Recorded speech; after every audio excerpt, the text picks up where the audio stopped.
السلام علیکم ورحمۃ اللہ وبرکاتہ۔ آج آپ کے سامنے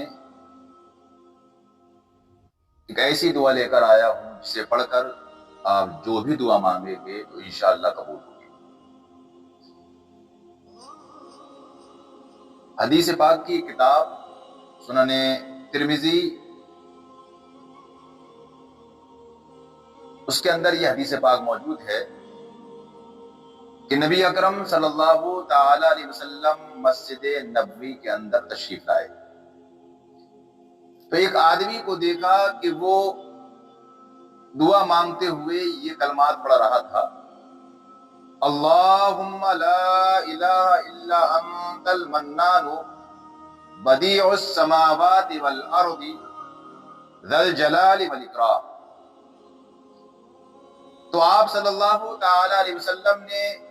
ارشاد فرمایا، اس بندے نے اللہ تعالیٰ کے ایسے اسم اعظم کے ساتھ دعا مانگی ہے کہ جب یہ کلمات پڑھ کر دعا کی جائے تو اللہ تبارک و تعالی اس دعا کو قبول فرماتا ہے، اور جو بندہ ان کلمات کو پڑھ کر جو دعا مانگتا ہے اللہ تبارک و تعالی اس کو وہ عطا کر دیتا ہے۔ یہ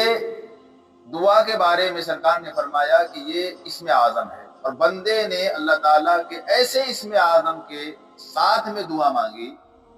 کہ جب کوئی بندہ اس اسم اعظم کو پڑھ کر اللہ سے جو سوال کرتا ہے اللہ تبارک و تعالیٰ اس کو عطا کر دیتا ہے۔ تو آپ یہ دعا یاد کر لیں، اور اس کے بعد جب کبھی بھی نماز پڑھیں یا کوئی کار خیر کرے اور اللہ کی بارگاہ میں دست سوال دراز کرے تو پہلے دعا کے یہ کلمات پڑھے: اللہم لا الہ الا انت المنان بدیع السماوات والارض ذا الجلال والاکرام، اور پھر آپ جو دعا مانگیں گے انشاءاللہ وہ قبول ہوگی۔ اپنی اولاد کو بھی یہ دعا یاد کرائیں، خود بھی یہ دعا یاد کریں، اور جتنا ہو سکے اس دعا کو ورد میں رکھیں۔ انشاءاللہ اللہ تبارک و تعالی آپ کی ساری منوکامنائیں، آپ کی ساری تمنائیں پوری فرمائے گا۔